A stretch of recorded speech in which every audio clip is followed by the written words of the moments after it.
All right, man. Let's talk about rumor going around that the Lions was trading up for this particular guy, and it was the Shamar Sherman guy from Texas A&M. Hopefully, I'm saying his name right. I have it right in the title. That's who the Lions was trying to move up and get, and I believe the Cincinnati Bengals took him. So a lot of us are speculating it was James Pierce. It could have been Mike Green in the third round. It couldn't have been the second round because they moved ahead of him and took Rutledge. So some people might thought it was Abdul Carter. Some other people thought it was the edge from Georgia. But it was supposed to be the Shamar dude. Now, I didn't know what to think about him because he was another one of those guys like Isaac Tesla, who was an elite athlete for his size. But I studied him. He one of the few guys that I actually studied a little bit this draft. The production simply wasn't there. He made a lot. He was like Josh Pascal he had a whole bunch of what if plays. Like with Josh Pascal, he has a whole bunch of what if sacks. You know what I'm saying? Josh Pascal has a bunch of what if almost sacks or what if type of sacks, and that's to me. You got to get the job done, and the interesting thing about the kid out of Texas A&M, Shamar, whatever his name is, he played, heavy. He at some places he was close to 300 pounds playing D tackle. Some phases of his career he played defensive end. Athletically, twitchy, athletic, and just need to be coached up. But he had a motor. He had flash plays.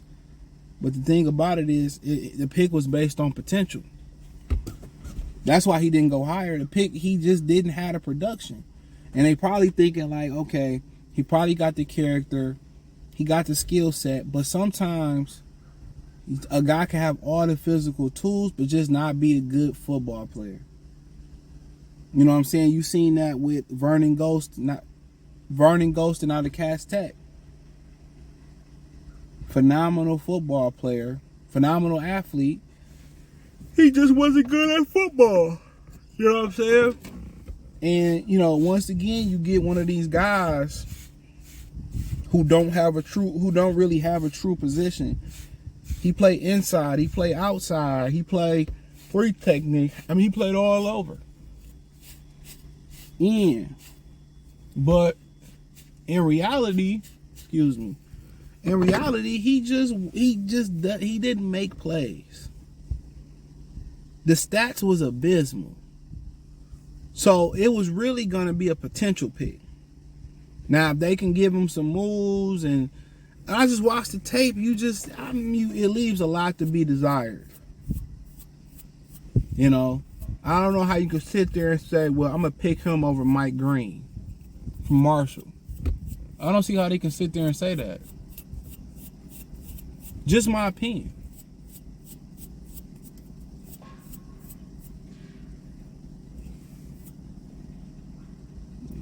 DT. That's just my opinion. I don't know how you could sit there and say, well, I'm going to pick Mike Green over him. I'm like, okay. I'm like, all right, pick him. Because Mike Green had production. It might have been Marshall. And I understand that. But Jesus Christ. When I watched that Shamar Sherman, whatever his name is, it just left a lot. Like, you just wondering, like, he have a lot of what if play. I almost got him, coach. The Lions got enough of them motherfuckers on the team. Excuse my language. We need guys that's going to get them. I got him, coach. But you see why people was interested. You see why he failed. And you see why it was intrigue. You got somebody that can play inside, outside, strong, athletic, fast, and elite athlete. You probably just saying, oh, man, if we give him a swim move or we give him a counter move to the bull rush or something like that, he could be something.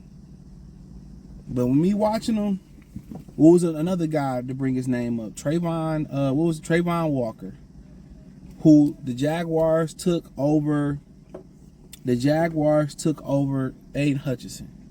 Trayvon could play probably nose tackle, 3 technique, defensive end. He can stand up and with his hand in the dirt, or stand up and rush the passer. He was an elite athlete. elite athlete, multiple positions. I mean, you probably can get him to stand up to cover a tight end for a second. He was an elite of the elite athletes. As far as in general. Didn't have a true position, struggling in the league. And the numbers might not suggest that he's struggling because he's getting sacks here and there, but all sacks are not created equally. You know what I'm saying? So they were saying we should have took Aiden Hutchinson.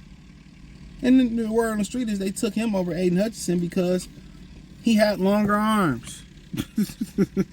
So you see what I'm saying? See, these guys that don't have a position, they scare me. Isaiah Simmons was another one. Mark Barron.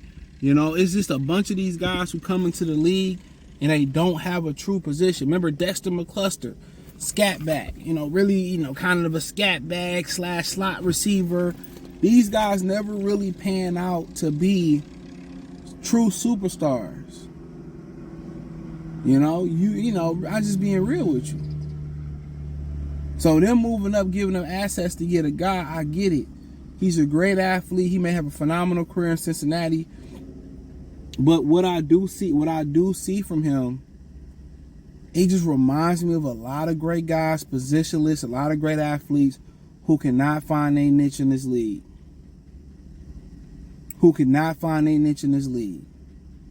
You know, you have some that's been successful. Jalen Petrie of the Texans. D'Amico Ryans knew exactly how to use him. Not a true safety, not a true nickel, not a true linebacker. He's the hybrid. Brian Branch. You know what I'm saying? He might not have, but Brian Branch is great at both. He can't put him in that category. He great as a safety. He great as a nickel.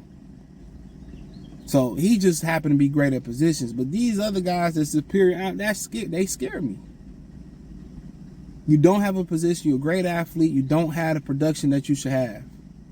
And it's not like, okay, you know, he played defensive tackle, but he free up for, no. This guy, Sherman, whatever his name is, he just didn't have the production.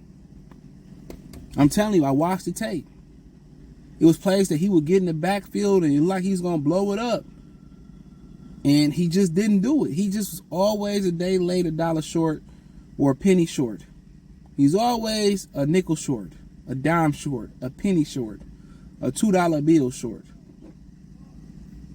a $1 bill short. So I'm glad they didn't move up for him. But if it was the old Lions regime with Jim Schwartz or Rob Marinelli, and even before that, with Porsche and Luther Ellis and them, I trust those teams to take pass rushers and produce great pass rushers and take talent and give them the skill set. I really don't trust this regime. Yeah, they did a solid job with Aleem McNeil, but what's happening with Jasper Pascal? What's happening with Onwuzurike? I understand the injuries.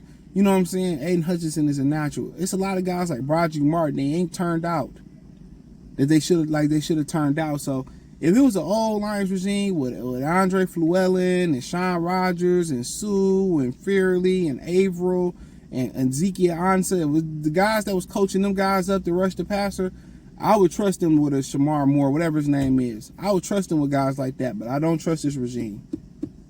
There's no knock on them. It just tell you how great those regimes were at producing and coaching up pass rushers. So thumbs up the video, share the video, subscribe to the channel. Check out Detroit Lions Talk playlist. Hit the link in the description. Follow me on X, Instagram, Spotify, Anchor, Cash App, Venmo, PayPal.